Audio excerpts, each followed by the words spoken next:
और आज हो गया हमारा 21 जनवरी ना। तो आज का करंट अफेयर देखो, इंडिया यूएई के रिश्ते। कल से न्यूज आ रहा है ना कि अभी 3 घंटे के लिए यूएई इंडिया मिले हैं।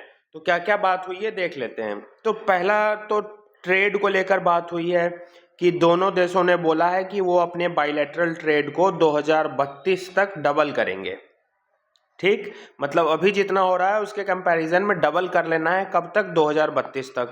ये दोनों देशों ने बोला है। साथ ही साथ दोनों लोग एग्री हुए हैं, इंडिया यूएई दोनों एग्री हुए हैं कि वो अलग अलग नए मार्केट इनिशिएटिव को प्रमोट करेंगे, जैसे कि Bharat Mart, virtual trade corridor, Bharat Africa Setu, इन सबको वो ये दोनों मिलकर प्रमोट करेंगे। पहली बात तो ट्रेड कॉपरेशन में ये हो गया।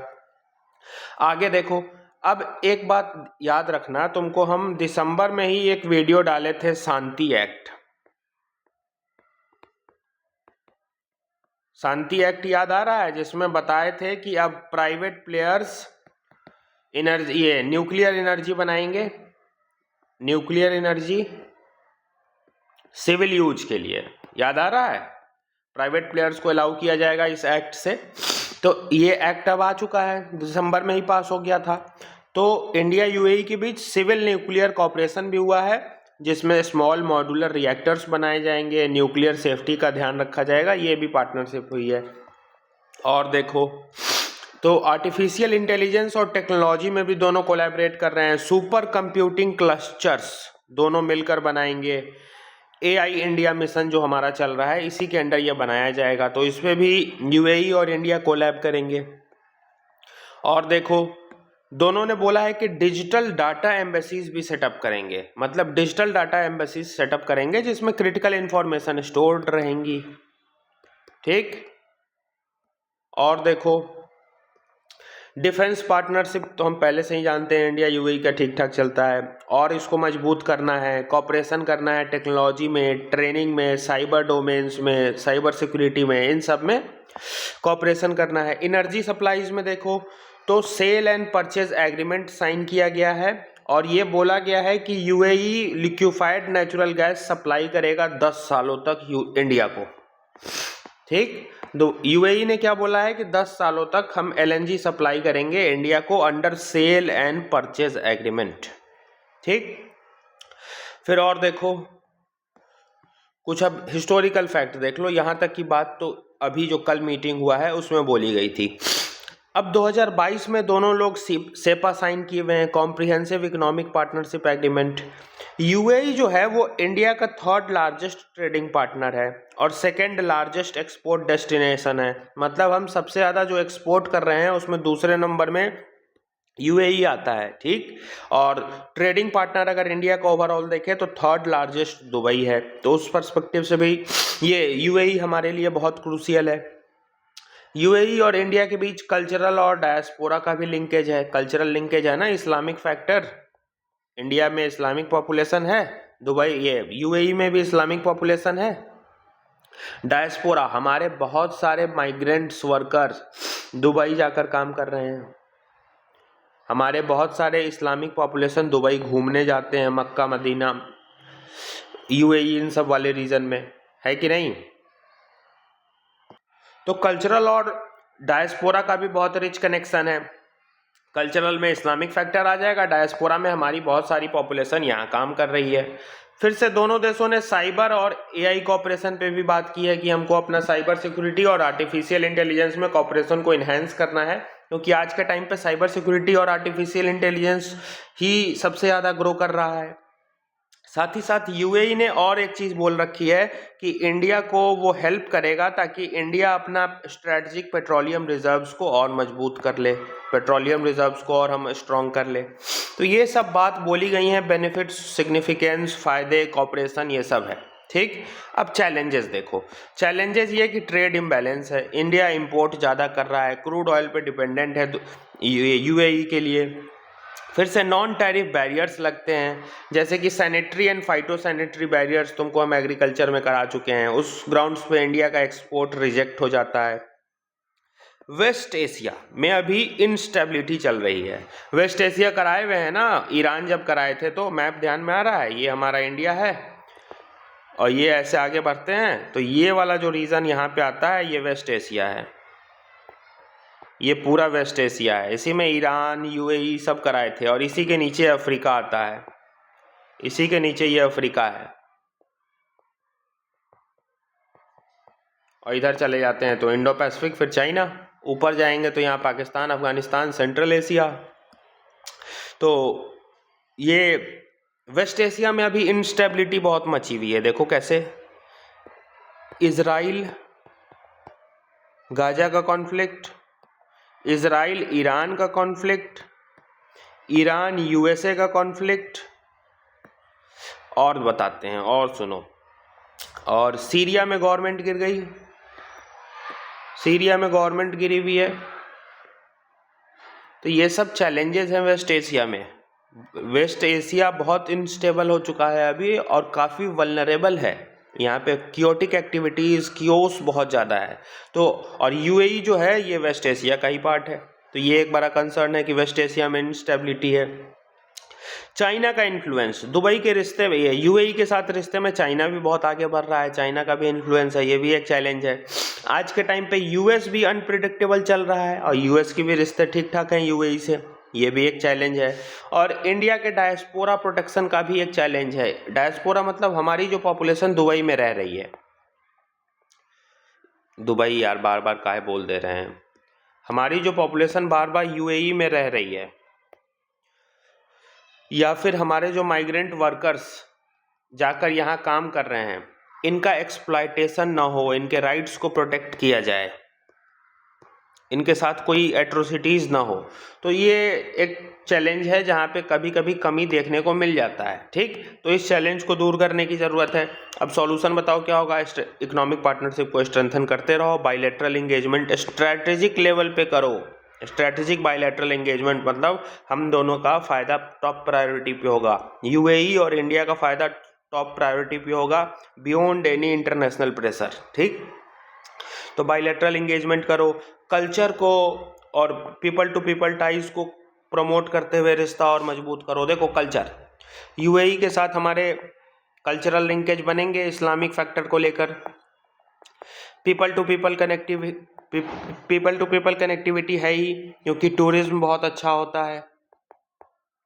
हमारे यहाँ से लोग घूमने जाते हैं यूएई, हमारे यहाँ से वर्कर्स लोग जाते हैं यूएई काम करने, जाते हैं ना, तो उसी का इस्तेमाल करते हुए इस कल्चरल का और पीपल टू पीपल टाइज का इस्तेमाल करते हुए रिश्ते को और मजबूत करो, जिसको सॉफ्ट डिप्लोमेसी कहते हैं PSIR वाले।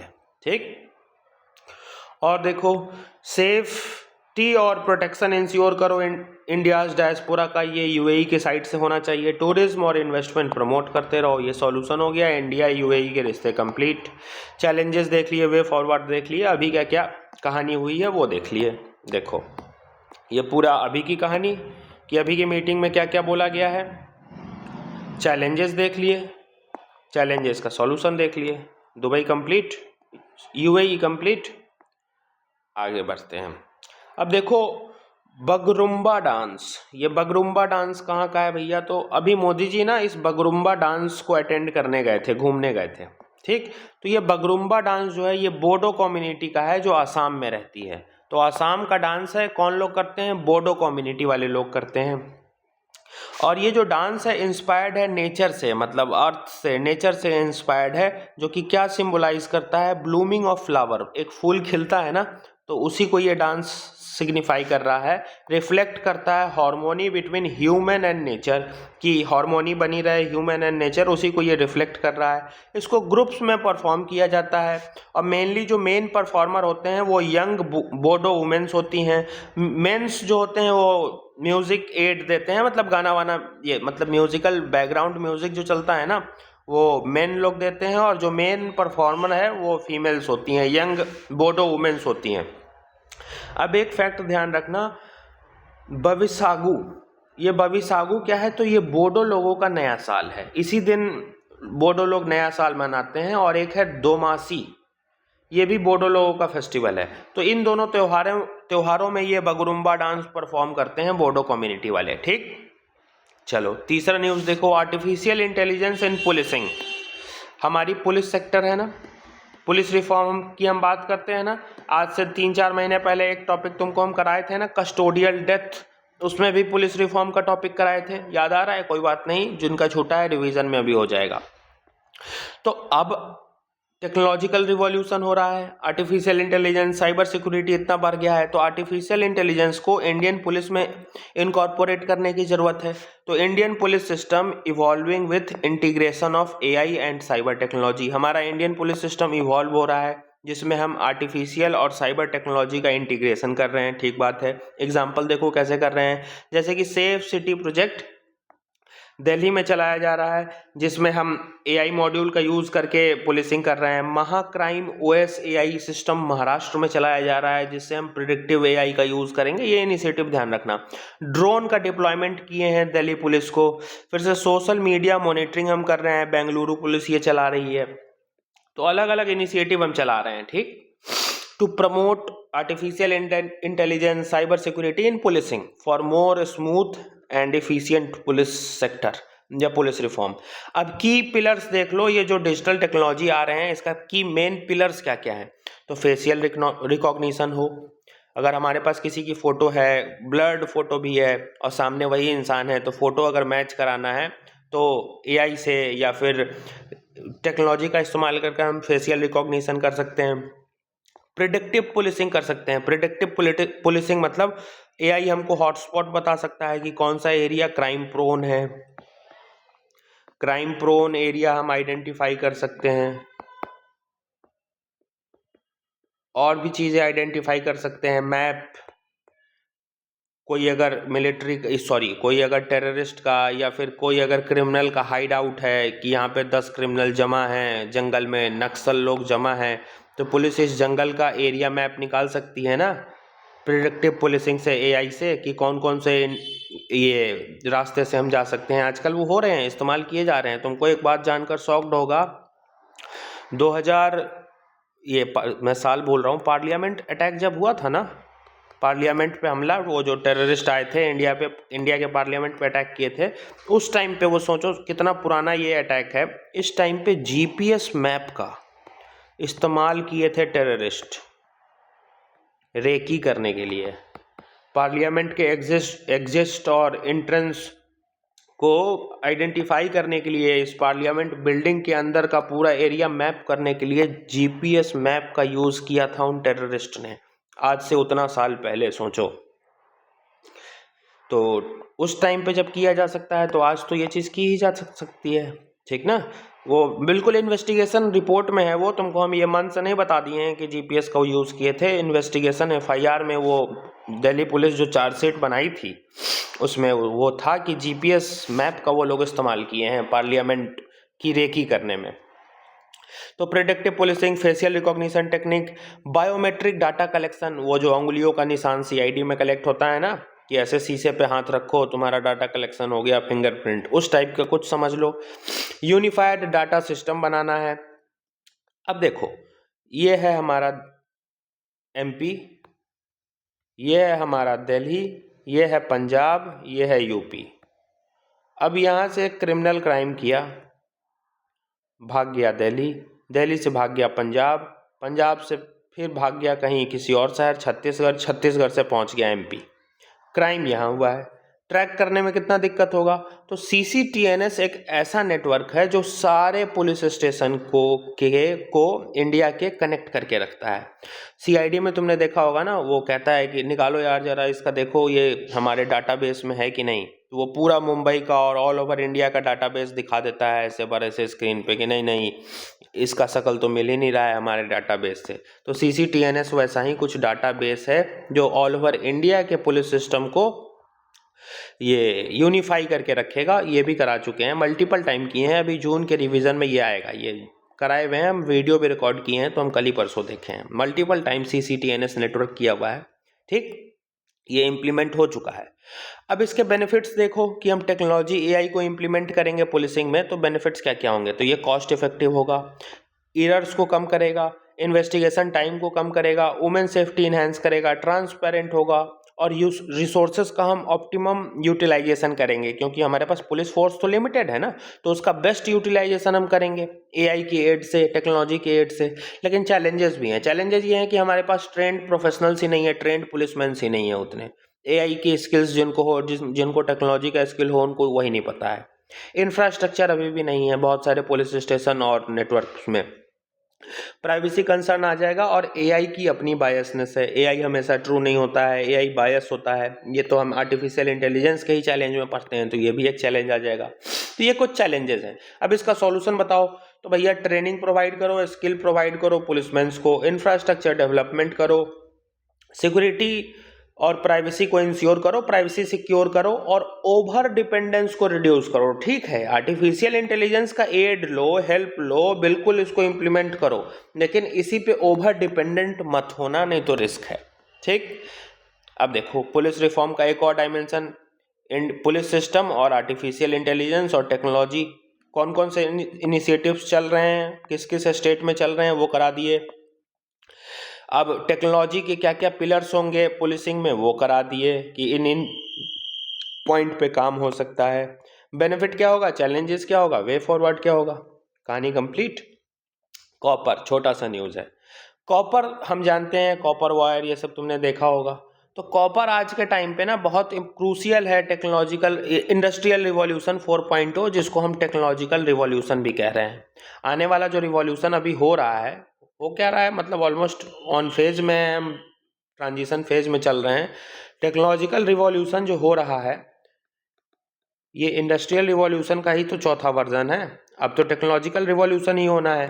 टेक्नोलॉजी ही इवॉल्व कर रही है, हर दिन करंट अफेयर में कोई ना कोई टेक्नोलॉजी आ रहा है। तो कॉपर इस टेक्नोलॉजिकल इंडस्ट्रियल रिवॉल्यूशन के लिए बहुत क्रूशियल है। तो कॉपर का डिपॉजिट्स देखो कि इंडिया में कॉपर मिलता कहाँ कहाँ है। तो कुछ मेजर डिपॉजिट्स हैं जहाँ हेवी अमाउंट में मिलता है, जैसे कि सिंघभूम डिस्ट्रिक्ट है झारखंड का, बालाघाट मध्य प्रदेश का, राजस्थान के कुछ रीजन में मेजर डिपॉजिट्स हैं कॉपर के। अब कुछ माइनर डिपॉजिट्स देखो छोटे छोटे, तो आंध्रा, कर्नाटका, तमिलनाडु में भी छोटे छोटे कॉपर के डिपॉजिट्स हमको मिल जाते हैं। कॉपर का मल्टीपल यूज़ है, जैसे वायर में, इलेक्ट्रिक गैजेट्स में, ईवीज में और भी मल्टीपल चीज़ों में कॉपर का इस्तेमाल हम करते हैं। अब पूरे दुनिया में चिले एक देश है जो कि टॉप प्रोड्यूसर है कॉपर का। पूरे दुनिया में सबसे ज़्यादा कॉपर कौन प्रोड्यूस कर रहा है, तो चिले। 27% ऑफ वर्ल्ड्स टोटल प्रोडक्शन चिले कर रहा है। और चिले में 2 कॉपर की माइन है जो कि लार्जेस्ट है पूरे दुनिया में, एस्कॉन्डिडो और कोलाहुसी, जो भी इसका प्रोनाउंसिएशन हो। ये 2 माइंस है कॉपर की जो चिले में है और ये दुनिया की लार्जेस्ट है। तो कॉपर का लार्जेस्ट प्रोड्यूसर कौन है पूरे दुनिया में, चिले। कॉपर की सबसे लार्जेस्ट माइंस कहाँ है, चिले में। ये दोनों, ठीक, चिले चिली जो करना है करो भाई, चिली बस मत बोल देना, मिर्च मत समझना, ये चिले देश है। पीएसएल नॉर्म्स, अब एक छोटा सा नॉर्म्स देखो, प्रायोरिटी सेक्टर लेंडिंग बैंकिंग में कराए हुए हैं ना, तो आरबीआई इसी को लेकर एक नया डायरेक्शन इशू किया है। नया डायरेक्शन क्या इशू किया है कि पीएसएल नॉर्म्स में हमको कंप्लायंस को इन्हेंस करना है और एक्सटर्नल ऑडिट को इन्हेंस करना है, ताकि डबल क्लेमिंग ऑफ लोन्स ना हो सके। डबल क्लेमिंग ऑफ लोन्स मतलब हम प्रायोरिटी सेक्टर लेंडिंग में एलिजिबल थे, एक बार लोन लेने के लिए गए, ले लिए, अब कोई लूप होल्स का इस्तेमाल करके एलिजिबल तो एक ही बार थे लेकिन हमने दूसरी बार भी ले लिया, तब गड़बड़ है। तो इस डबल क्लेमिंग ऑफ लोन को ख़त्म करने के लिए, प्रिवेंट करने के लिए ये चीज़ लाया गया है। और एक डायरेक्शन ये दिया गया है कि जो स्मॉल फाइनेंस बैंक हैं उनके लिए अब पीएसएल नॉर्म 75% से कम करके 60% कर दिया गया है of adjusted net bank credit. पहले स्मॉल बैंक्स के लिए ना, स्मॉल फाइनेंस बैंक के लिए ये मैंडेटरी था कि वो अपने लेंडिंग का 75% लेंड जो करेंगे, उधार जो देंगे, वो पीएसएल में देंगे। तो अब इस लिमिट को कम करके कितना कर दिया है, 60 कर दिया गया है कि अब ये 60% अपने पूरे लेंडिंग का पीएसएल को देंगे। ठीक, अब डाउट उनको हो रहा होगा जिनको पीएसएल नहीं समझ में आया है। तो PSL multiple time current affair में करते हैं, बैंकिंग में भी करा दिए हुए हैं, प्रायोरिटी सेक्टर लेंडिंग जिसको हम कहते हैं। तो ये हमारा आज का करंट अफेयर था। ये 2 छोटे छोटे प्रीलिम्स के न्यूज़ थे। ये मेंस का टॉपिक बनेगा, ये प्रीलिम्स का न्यूज़ बनेगा और ये पूरा मेंस का टॉपिक बनेगा। ठीक है, चलो टेक केयर।